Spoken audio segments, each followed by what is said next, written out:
In the heart of the calm and beautiful village of Dombari, where children played near the river and elders shared stories under the great baobab trees, there lived a girl named Kana. She was only 13, but her eyes held a fire and strength far beyond her age. Her mother, Zolani, had raised her alone ever since her husband died many years ago. Life had been hard for them, but they managed, holding on to love, even in their little mud hut with a thatched roof. One day, a stranger arrived in the village. He was tall, well-spoken, and carried a charm that caught everyone's attention. His name was Gundu. He said he was a trader, traveling across distant lands, and when he smiled, it was as if the sun shone brighter. He brought fine fabrics, golden trinkets, and rare spices to the villagers, winning their hearts one by one. The women admired him, the men respected him, and the children ran after him like he was a hero from their bedtime tales. And when Gundu began courting Zolani, everyone cheered. They said, "Zolani has finally found happiness again. The gods have remembered her." Soon they were married, and Gundu moved into their home. At first, he acted like the perfect husband and the kindest stepfather. He brought Kina sweets, wrapped in shiny paper. He told her bedtime stories from his travels. He even walked her to the market and carried her books. Kina wasn't sure what to think. She had grown up with just her mother, and now this man had taken over their home, their routine, their peace. To the outside world, Gundu was a gift to their little family. The villagers started calling him Gundu the Gracious because of how helpful and gentle he seemed. He helped old men carry water pots. He gave coins to street children. He donated baskets of yam during village festivals. No one had a bad word to say about him. But what the village didn't see was how the atmosphere in Zolani's home slowly changed. The laughter grew quiet, the smiles became forced, and behind the carved wooden doors of their small hut, Gundu's true colors began to leak through the cracks. He would scold Kina for small things, then act like nothing happened when Zolani returned from the market. He would grab her wrist too tightly when no one was watching, only to let go with a fake smile as soon as someone walked by. His eyes that once seemed warm now flickered with something darker when they were alone. To the villagers, he was still the perfect man. To Zolani, he was a loving husband. But to Kina, Gundu had become the shadow in her room, the silence in her voice, and the monster behind the mask. And no one had a clue. Not yet. As soon as the lanterns were out and the village fell asleep under the stars, Gundu's sweet mask slipped away. The man who laughed during the day became someone else at night, someone cold, cruel, and terrifying. It started with the little things. Harsh, biting words whispered so close to Kina's face that she could feel his breath, words that made her shrink inside. Then came the grabbing, his strong hands yanking her arm, gripping her shoulders too tightly, shaking her when she made the smallest mistake, like spilling water or forgetting to greet him. Kina didn't understand why he was so different when no one was watching. By day, he'd smile and act like a loving father. But when the sun disappeared, he became a shadow with sharp eyes and a voice full of threats. Sometimes he would lock doors behind them and lean close with a look that made Kina's heart race with fear. He would whisper in her ear, "If you speak, your mother dies. Do you want that?" And so, she didn't speak, not a word, not even a tear. She carried the weight of his threats in her small chest and tried to pretend like everything was normal. Her laughter vanished. The bright spark in her eyes faded. She stopped playing with other children. She walked with her head down and barely looked anyone in the eye. But still, no one noticed. Zolani, her own mother, didn't see the truth. She was too in love, too grateful to have someone like Gundu. To her, Gundu was still the man who made her smile again after years of pain. She never saw the fear on her daughter's face. She never asked why Kina no longer danced or sang while sweeping the compound. She just thought Kina was adjusting to a new life with a father figure. But deep inside, Kina was breaking. Every time Gundu's shadow entered her room, her heart pounded with dread. She couldn't cry out. She couldn't run. The fear of losing her mother kept her frozen. Gundu knew exactly how to control her, how to keep her silent. And he was smart. So smart. He only showed his monster side when they were alone. To the world, he remained Gundu the Gracious. But to Kina, he was the monster hiding in plain sight, the storm behind the smile, the danger that lived in their own home. And worst of all, she was alone in her nightmare. No one believed what they couldn't see. Time moved slowly in the village of Dombari, but for Kaina, the years felt like a prison with no door. She was 16 now, her body growing older, but her soul carried the same fear from when she was 13. Every night, when the stars lit the sky, she faced the same darkness, Gundu's shadow creeping through their home, and every day she wore a mask, smiling just enough, speaking just enough, pretending to be just another village girl with a normal life. It was a performance she had mastered, but it drained her more each day. When the pain became too much, Kaina would slip away to the stream at the edge of the forest. There, she would sit on the smooth rocks, dip her feet into the cool water, and let silent tears fall into the flowing current. The stream became her only friend, the only place she could breathe without fear of Gundu's eyes or voice. She never cried at home, never in front of her mother, but by the water, she could be herself, the broken girl hiding behind fake smiles. One quiet afternoon, while the sun painted the sky in soft orange, an old woman approached the stream. Her name was Auntie Lumo, a respected elder in the village, known for reading signs others ignored. She didn't need magic to see what others missed. Her eyes were wise, and her heart sharper than a knife. She didn't say much when she first saw Kaina sitting there, hunched and distant, but her gaze rested on the faint purple bruise on Kaina's wrist. She sat beside her without asking for permission, letting the silence speak first. Then she whispered, "Kaina, the wind speaks when the heart stays silent." Kaina turned to look at her, startled, unsure how to respond. No one had ever looked that deeply into her pain before. No one had dared to speak to her like they knew. Auntie Lumo reached into her worn cloth pouch and pulled out a small wooden pendant, smooth and carved with ancient patterns. She placed it gently in Kaina's palm. "This is for you," she said. "It's a symbol of truth. It knows when someone carries heavy secrets." Kaina stared at it, her fingers trembling slightly. The pendant felt warm, like it carried a heartbeat. She wanted to speak. Her lips parted, but no sound came out. The fear, the threats, the silence, they still had a grip on her throat. So, she only nodded. Auntie Lumo didn't press. She simply smiled, patted Kaina's shoulder gently, and walked away. Kaina clutched the pendant tightly, tears rising again. But this time, they weren't just tears of pain. There was something else. The tiniest flicker of hope. The truth still lived inside her, and maybe, just maybe, one day she would speak, but not yet. The forest of Abuta was quiet, but it was alive. The elders of the village believed the wind there could speak, whispers carried from the ancestors, from spirits who still watched over the living. Some said if your heart was heavy enough, the wind would carry your cries to the heavens. Kaina didn't know if it was true, but something in her soul pulled her there, deep into the forest.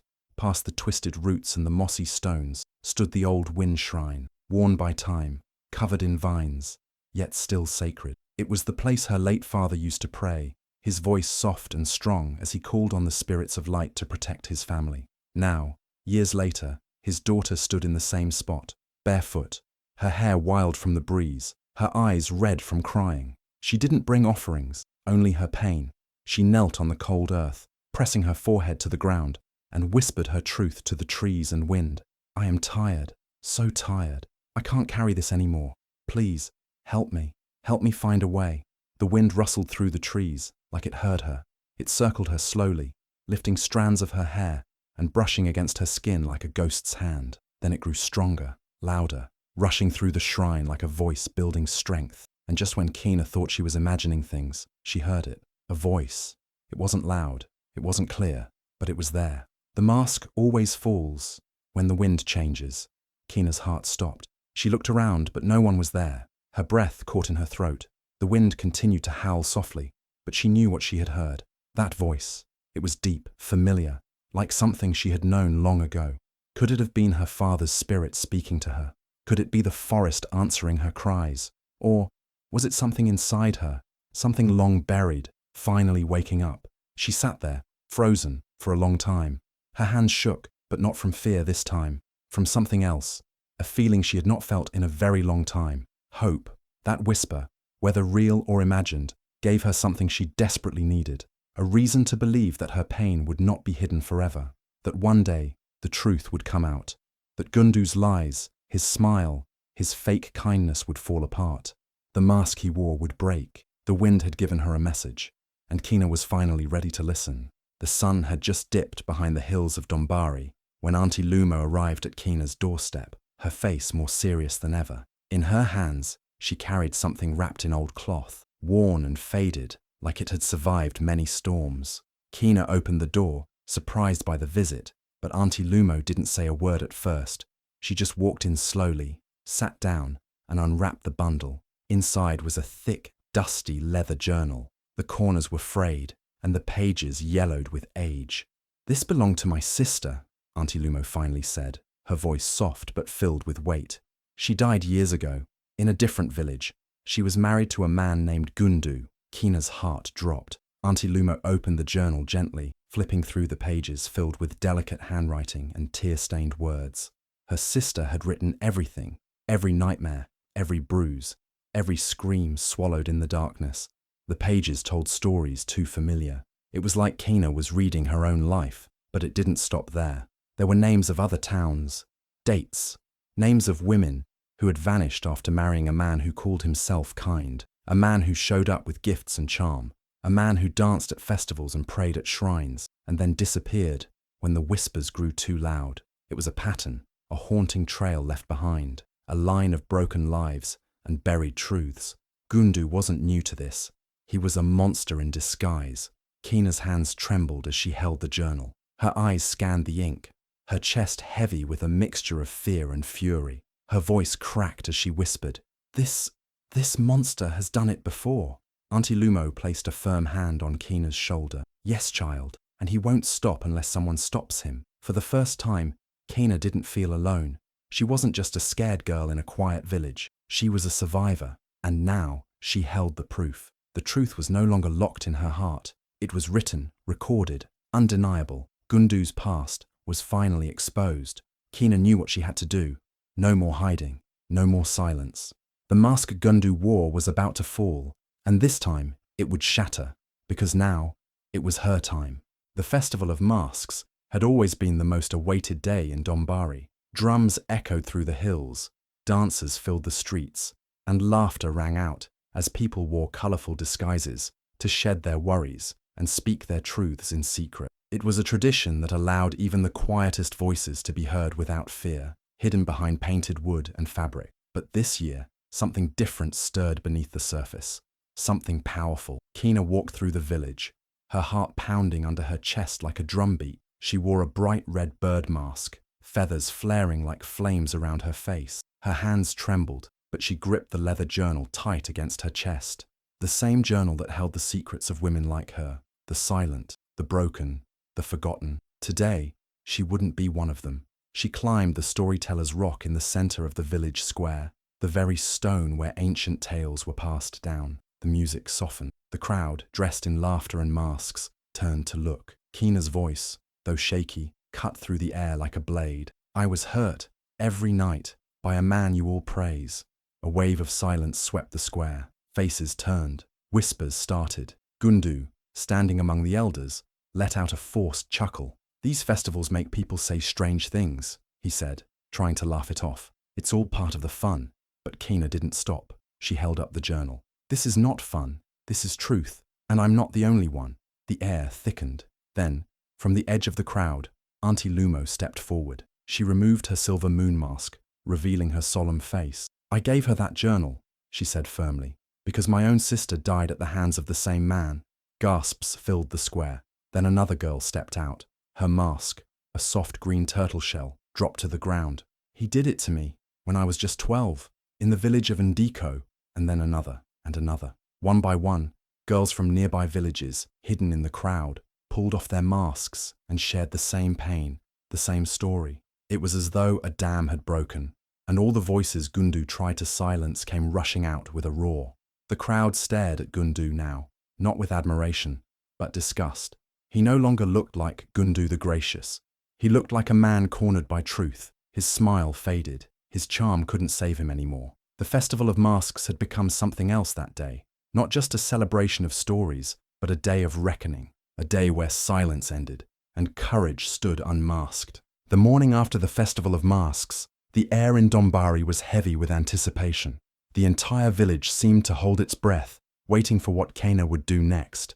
She had exposed Gundu in front of the entire town, but now came the real test, the moment when everything would either break or heal. And Kina, with a heart full of both fear and fire, knew what had to come next. She stood tall before the council of elders, her hands clenched at her sides. Her red bird mask had been discarded, but her courage remained. This was no longer about hiding behind a mask or whispering truths in the shadows. This was the moment of truth, the moment she would stand, unmasked, and tell them everything. Her voice trembled at first, but as she spoke, the words came flooding out like a river that had been dammed for too long. She told them everything, about the night her stepfather first touched her, the way he would lurk in the dark corners of their hut, the threats he had made, the pain he had caused. She spoke of the lies, the deceit, and the years of silence she had been forced to endure. She didn't leave a single detail out, and each word was like a blow to the people who had once admired him. Zolani, standing by Kina's side, listened in stunned silence. Her heart broke, but not for the reasons Kina expected. She didn't weep because her husband was a monster. She wept because she had failed to see it sooner. She had been blinded by his charm, by his kindness, by the way he had fooled them all. Her eyes filled with tears as she reached for Kina's hand, guilt and regret flooding her heart. The elders, old and wise, listened quietly. They had seen many things in their time, but nothing like this. They had trusted Gundu too. They had believed the lies, just as everyone else had. But now, with the truth laid bare before them, there was no denying what needed to be done. "We will call for an immediate trial," one of the elders announced, his voice steady but firm. "The truth has been spoken. Now, justice must be served." Gundu, who had been hiding in the shadows, watching the scene unfold, realized the game was up. He tried to escape, but the villagers were already one step ahead. Before he could flee, they caught him. His attempts to run futile as they dragged him to the sacred talking tree, a place where no lie could survive, where truth always prevailed. The villagers, once charmed by his false kindness, now looked at him with disgust as they chained him to the tree, his fate sealed. The elders gathered, ready to pass judgment. Gundu could no longer hide behind his smile, his gifts, or his false kindness. His mask had finally fallen, and there was no going back. Kina had spoken, and in doing so, she had shattered the silence that had kept the village trapped in fear for so long. The day of the trial had arrived, and the village of Dombari was filled with an uneasy sense of anticipation. The air was thick with tension as the villagers gathered around the sacred fire pit, where the oracle of Mbara, the village's most powerful and mysterious figure, would perform the final act of justice. The oracle was known to possess ancient powers, able to see beyond the present and into the depths of souls, and today, her gift would reveal the truth in a way no one could ignore. The oracle stood before the gathered crowd, her dark robes swirling around her like shadows. In her hands, she held Auntie Lumo's journal, the key to Gundu's past. With a steady, deliberate motion, she held the journal above the fire and set the pages ablaze. As the flames consumed the leather-bound book, thick black smoke began to rise into the sky, curling and twisting as though alive. The villagers watched in awe, unsure of what would happen next. And then, the smoke shifted. It began to form shapes, and within moments, it became clear. The smoke was showing them something. Figures emerged, blurry at first, then becoming clearer with every passing second. They were the spirits of the women Gundu had hurt, the girls he had silenced, the ones who had disappeared without a trace. Their faces were etched with pain and sorrow, their voices now rising from beyond the grave. One by one, the spirits appeared. There was a young girl from Ndiko village, her eyes wide with terror, her body trembling. Then another, a woman who had disappeared years ago, now standing in the smoke, her face twisted in grief. They spoke without words, their silent pleas echoing through the smoke, a testament to the lives Gundu had destroyed. The villagers gasped, some clutching their chests in shock, others fainting at the sight of the spirits. It was a truth so undeniable, so powerful, that no one could ignore it. Even Gundu, the man who had once charmed everyone with his smiles and gifts, couldn't escape the weight of the truth. His once confident face crumbled, his body trembling as he fell to his knees. For the first time, the mighty monster was broken. Tears streamed down his face as the smoke enveloped him, but it was too late. The villagers had seen enough. The truth had been laid bare. The oracle, her eyes filled with ancient wisdom, spoke in a voice that carried over the crowd. This man, Gundu, has betrayed the trust of this village. He has caused harm beyond measure. The spirits of the lost will not rest until justice is served." The elders, their faces solemn, nodded in agreement. The punishment was clear. Gundu was sentenced to a lifetime of exile, stripped of his name and his place in the village. The villagers, once enamored by him, now saw him for what he truly was, a monster disguised as a man. As the final part of his sentence, a symbol was branded onto his face, the mark of the betrayer, a reminder of the pain he had caused and the lives he had shattered. The villagers turned their backs on him as he was led away, banished to a life of solitude. Kaina, standing among the crowd, felt a small flicker of relief. The monster had been exposed, and justice had been served. But in her heart, there was still the knowledge that the scars would never fully fade. The village had been healed, but Kaina would forever carry the memory of the truth that had set her free. After the trial, Gundu was cast out of Dombari. The villagers watched as the once proud man, who had once been the source of admiration and envy, was dragged away, humiliated and broken.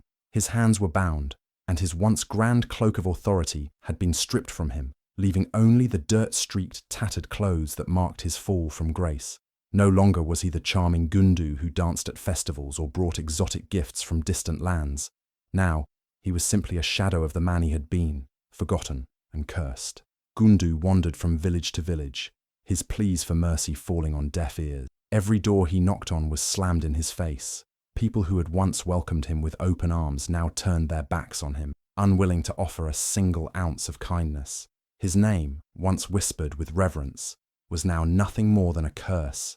He no longer went by Gundu. The villagers had given him a new name, Mavuko, meaning the cursed one. It was a name that would follow him for the rest of his days. As Gundu drifted, alone and penniless, Kaina's heart, though scarred, remained strong. The weight of what had happened still lingered, but she found solace in the fact that justice had been served. Yet one person remained shattered by the events, her mother, Zolani. She had spent years loving a man who had turned out to be a monster, and now she had lost everything: her husband, her dignity, and the trust of her daughter. Every day, she would approach Kaina, her eyes filled with sorrow, and apologize, over and over again. "I should have seen it sooner, Kaina.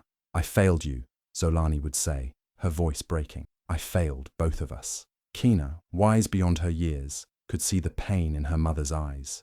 She understood that Zolani, too, had been deceived by Gundu's charm. She had fallen for his lies, just as everyone else had. And though the scars of betrayal would never fully heal, Kaina knew that forgiveness was the only way forward. "I forgive you, Mama," Kaina would reply, her voice steady but kind. "You didn't know. He wore a mask, just like everyone else." Kaina had learned that sometimes, even the ones closest to us can be deceived by the darkness hiding in plain sight. Monsters could wear the face of kindness and love, and the people who loved them most could become their victims without even realizing it. But Kaina also knew that true strength wasn't just about fighting back against the monsters. It was about knowing when to forgive and heal, even when the wounds ran deep. As the days went on, life in Dombari began to return to normal. But for Kaina and her mother, things would never be the same. The village had healed, but the pain would always be a part of them. And yet, in the quiet moments, Kaina felt a sense of peace. The monster had fallen, and though the scars would remain, they would no longer define her. She was free. After the trial, Kaina didn't fade into the shadows. She didn't let the pain of her past define her future. Instead, she became something more powerful, something unstoppable. She became the voice of Abuta, the voice for every girl who had been silenced, every woman who had suffered in the shadows, and every soul who had been told their pain didn't matter. Kaina traveled far and wide, from village to village, speaking with young girls, teaching them the strength to stand tall, the courage to speak their truth, and the power of their own voice. She encouraged them to break the silence, to never let fear control them. She was no longer just Kaina, the girl who had suffered in silence. She had become a symbol of hope, resilience, and empowerment. In her travels, Kaina founded the House of Wind, a sanctuary where survivors of abuse could find shelter, understanding, and most importantly, a community that would never judge or silence them. The House of Wind was a safe haven, a place where girls and women could come to heal, speak their truth, and rebuild their lives. It was a place where no girl would ever cry alone again. They would find support, strength, and solidarity. Every year, During the Festival of Masks, Kina returned to Dombari, but this time, she didn't wear a mask to hide her pain. She stood before the crowd, her voice strong and steady, telling her story not as a victim, but as a survivor, someone who had dared to speak and had changed her world. The Festival of Masks was no longer about hiding behind disguises. It was about exposing the truth, no matter how painful, no matter how powerful. She didn't speak to weep or to garner sympathy. She spoke to remind everyone that monsters can wear smiles, but truth wears no mask. She wanted the world to know that even the darkest lies could be shattered by the light of one brave voice. And through her courage, many found the strength to rise and speak their truths too. Kina's words carried far beyond the hills of Dombari. Her story inspired countless others to break their silence, to fight for their dignity, and to stand for what was right. She proved that even the most monstrous of people could be defeated, not by violence, but by the courage to speak up. Evil often wears a smiling face, but truth has the power to break chains. Kina's legacy was not just in her rise, but in the rise of every girl, every woman who found her voice because of Kina. And as she spoke, she reminded the world that one brave girl, armed with the truth, could change everything. If you've been moved by Kina's story, remember, the truth always finds a way to break free, no matter how hard it is to speak. Just like Kina, you have the power to stand up, to speak out, and to break the chains of silence. Her journey teaches us that even the darkest monsters can fall, but it starts with one brave voice, your voice. If you've ever felt like your pain didn't matter, like you didn't have the strength to stand, know that you're not alone. Kina's story isn't just hers. It's the story of every girl, every woman who's been silenced. And if you know someone who needs to hear this message, share it with them. You never know whose life you could change. If you believe in the power of truth, if you believe in the strength that comes from standing up and speaking out, hit that like button. Share this video with the world, and don't forget to subscribe to the channel for more stories that empower and inspire. Thank you for being a part of this journey, for listening, and for allowing these voices to be heard. Your support helps us keep telling these important stories. Let's keep spreading the light.